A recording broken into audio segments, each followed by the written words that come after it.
Hi, good morning. We awaken to a new moon in Pisces, and you can't talk about the sun, the spirit and soul, the moon in Pisces without sounding like a Sunday school teacher. Because Pisces is an adaptable water sign, so it's learning the language of the soul.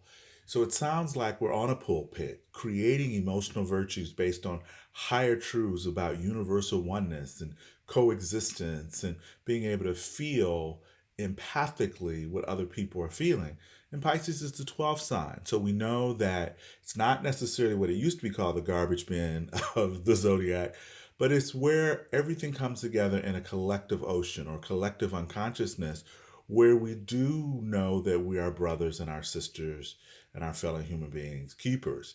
And that it's like a double edged sword, that if we slice one way, it's going to come back to us another way. Now, if this new moon is an exact Jupiter Venus square from Aries to Capricorn, so there can be an excess of privilege, entitlement, of I know what's right for you.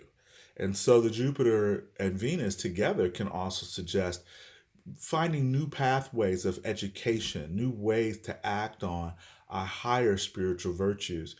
Where we go from Pisces and spiraling up to the next level of growth to Aries is based on innocence. It's based on our ability to transcend mixed feelings. And then when we get to Aries, it's about acting on those feelings, acting in the moment because there's no guile, there's no second agenda, there's no duplicity in Aries. All we have as Aries is the moment.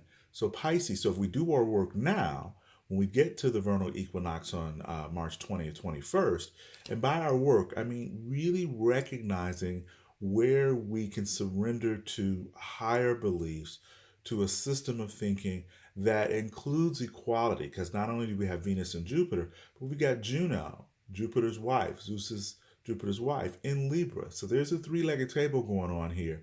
And what fills it up between commitment, love, and higher belief, or the personification of faith, Jupiter, is Cancer. So it's about self reflection, understanding that our feelings, definitely reflected upon feelings, create our reality or create the atmosphere that reality comes out of. Now I'm going to pull three cards just to talk about this new moon and the past, the present, the future, and then the fourth card will represent our challenge or where we will grow.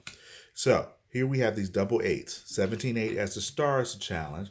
Things, our world being restored in beauty. That's the Navajo prayer that this card speaks to as she's in this pool of healing water.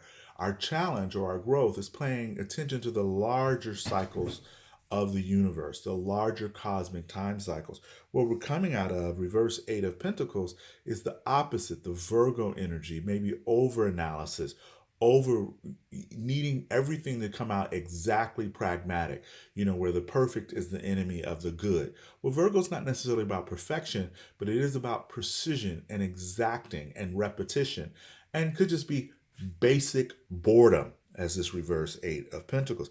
Now, this Daughter of Swords is how do we stand up like a la the Christ consciousness against the moneylenders in the temple.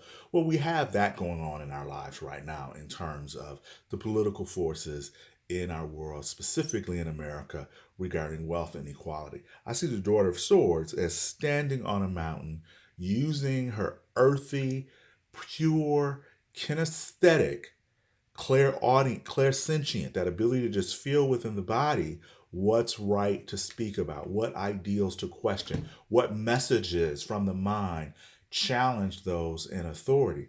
And then the Ten of Wands is joining with like minded others to share responsibility, to share burdens, to not get so caught up in taking on overcommitment disease, is what I call it, and being able to use Jupiter well, which is bringing together social resources, bringing together people of diverse beliefs and races and cultures and genders and orientations, but at the same and class, but at the same time delegating and being dual, being able to listen as well as you talk.